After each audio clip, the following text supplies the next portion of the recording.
For me personally, Ruzick and Burgess got pregnant, lost the baby, so they're still dealing with that loss.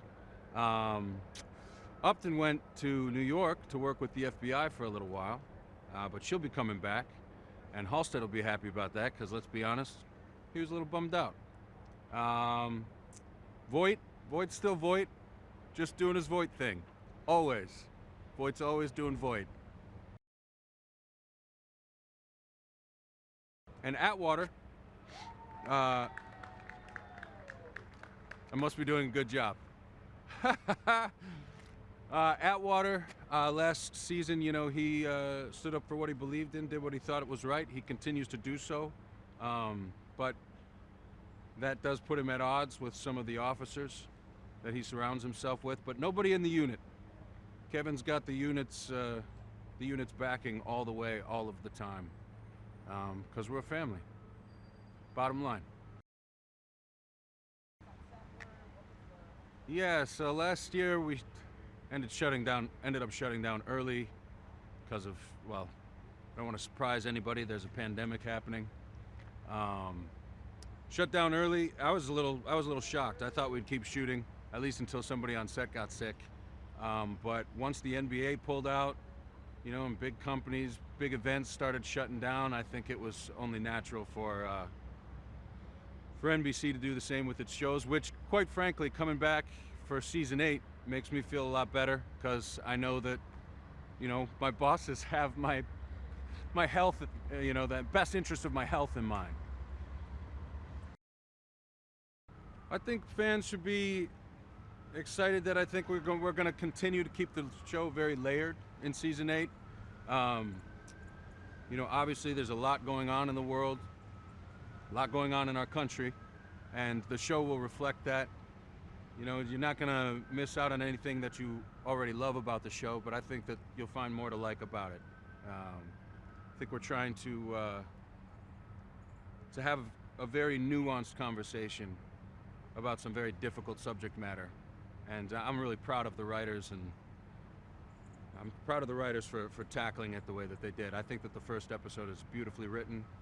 I watched some scenes that Leroyce Hawkins did playing Atwater, along with Jason Begay, that I was really blown away with. I think the audience will be blown away too. I'd like the season to go to Hawaii. Hawaii seems to have COVID pretty under control. It's warm, as you can see behind me. It's not here. It's wet. It's quite cold. So if the season went in the direction of Hawaii, I'm in for it. I'm here for it. Man, being back for season 8, it's great. You get to see your friends, your coworkers, but at the same time, you don't get to see your friends and coworkers because half of them, you can't.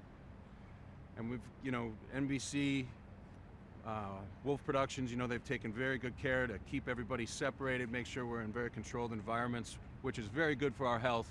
But the social aspect that I love so much about working on this show has dimmed a little bit, but we'll make do.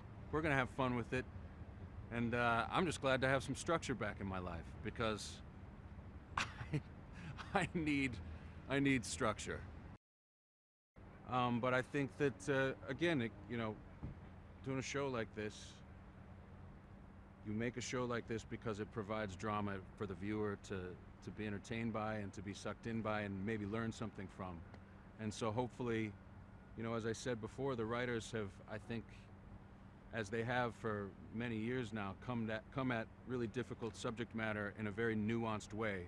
Make sure that everybody's side gets told, and I'd like to think that, if a viewer doesn't understand the other side of the argument, maybe they'll watch our show and they'll understand it a little bit more. Maybe they're not going to have some massive epiphany, but I don't know, maybe we'll understand each other a little bit more after watching this thing, because again, I think that the writers did a really nice job of trying to tell everybody's story and not let it get too black and white.